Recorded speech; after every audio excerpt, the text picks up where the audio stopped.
जुनी पेन्शन योजना लागू करण्यात यावी यासाठी सरकारी आणि निमसरकारी कर्मचारी कालपासून संपावर गेलेले आहेत आणि याबाबत बोलण्यासाठी आपल्याबरोबर महाराष्ट्र राजपत्रित अधिकारी संघटनेचे मुख्य सल्लागार आणि संस्थापक गदी कुलथे सर आपल्याबरोबर आहेत। सर, काल खरं तर मुख्यमंत्री आणि उपमुख्यमंत्र्यांनी चर्चा केली तुमच्या काही पदाधिकाऱ्यांशी आणि त्यांनी एक प्रस्ताव ठेवला, एक अभ्यास समिती नेमू, मात्र तो तुम्हाला मंजूर नाहीये। मग कोणत्या मार्गाने या प्रश्नावर तोडगा निघावा असं तुम्हाला वाटतं? शासनाने जी समिती नेमलेली आहे ती वेळ काढण्यासाठी नेमलेली आहे, लवकर निर्णय व्हावा यासाठी नेमलेली नाही। उशीर लागावा आणि संपाचं वातावरण बिघडावं यासाठी ही समिती नियुक्त केलेली आहे। समितीची काहीही आवश्यकता नाही। 1 जानेवारी 4 पासून केंद्रामध्ये नवीन पेन्शन योजना आली आणि त्याच धर्तीवर 1 नोव्हेंबर 5 पासून राज्यामध्ये ही नवीन पेन्शन योजना आलेली आहे।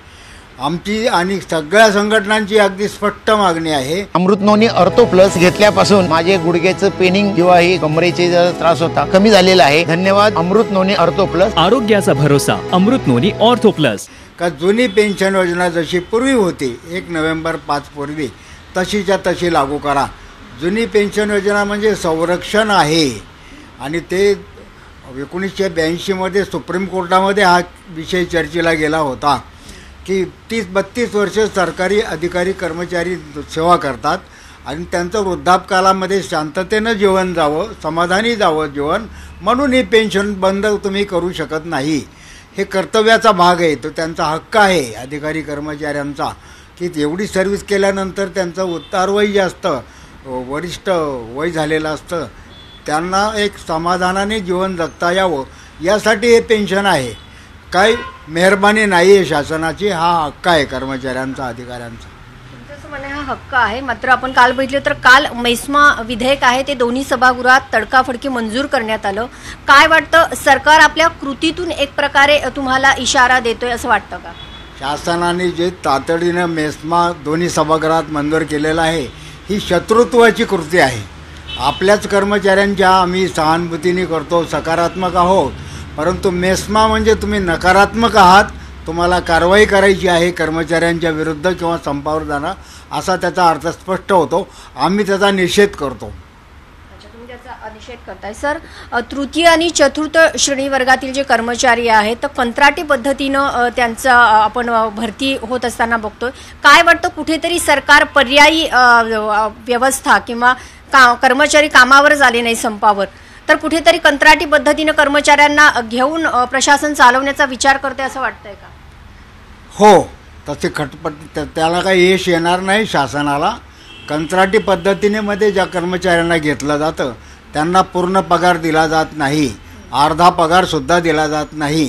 त्यामुळे ही कंत्राटी पद्धती म्हणजे आम्ही काम चालवून नेतो आहोत हे दाखवण्याचा प्रकार आहे, याचा काही उपयोग होणार नाही। सर, आपण काल बघितलं तर शिक्षक आणि आरोग्य संघटना आहेत त्या संपातनं बाहेर पडलेल्या आहे। पहिल्याच दिवशी संपामध्ये फूट पडल्याचं दिसून आलंय। नाही, हा शासनाचा अपप्रचार आहे। जी एक शिक्षकांची संघटना बाहेर पडली म्हणून प्रचार होत आहे ती संपामध्ये नव्हतीच मुळात। हे संपामध्ये नसलेल्या लोकांचा हा निर्णय आहे, त्यामुळे त्याचा काही परिणाम फार या संपावर होईल असं वाटत नाही। मग तुमची भूमिका काय असणार आहे? एकीकडे सरकार आहे ते तुमच्याशी चर्चा देखील करत आहे, दुसरीकडे मेस्मा कायदा देखील मंजूर करत आहेत, तुमची भूमिका काय असणार आहे? तुम्ही चर्चेला तयार आहात की बेमुदत संपावर ठाम आहात? आम्ही संपावर ठाम आहोत। कर्मचारी तर प्रत्यक्ष संपावर आहेत आणि आम्ही 28 मार्चपासून सगळ्या राज्यामध्ये सर्व खात्यांमध्ये हा संप सुरू होणार आहे। मुख्यमंत्री आणि उपमुख्यमंत्र्यांच्याबद्दल आमचं मत चांगलं आहे। मुख्यमंत्री हे तत्परतेने निर्णय घेणाऱ्या गटामध्ये येतात आणि उपमुख्यमंत्री हे अतिशय अभ्यासू आहेत। यांनी हे असं चालढकल करू नये। हे चांगल्या अर्थाने कर्मचारी आपलेच असतात, त्यांच्याच जोरावर शासन चालतं, अधिकारी कर्मचारीच लागतात शासन चालवायला, तर त्यांचा असे हेळसांड करू नये या मुद्द्याची आणि ताबडतोबीनं जुनी पेन्शन योजना लागू करावी। जुनी पेन्शन योजना लागू करतो आहोत आम्ही याची घोषणा करावी आणि लागू करावी।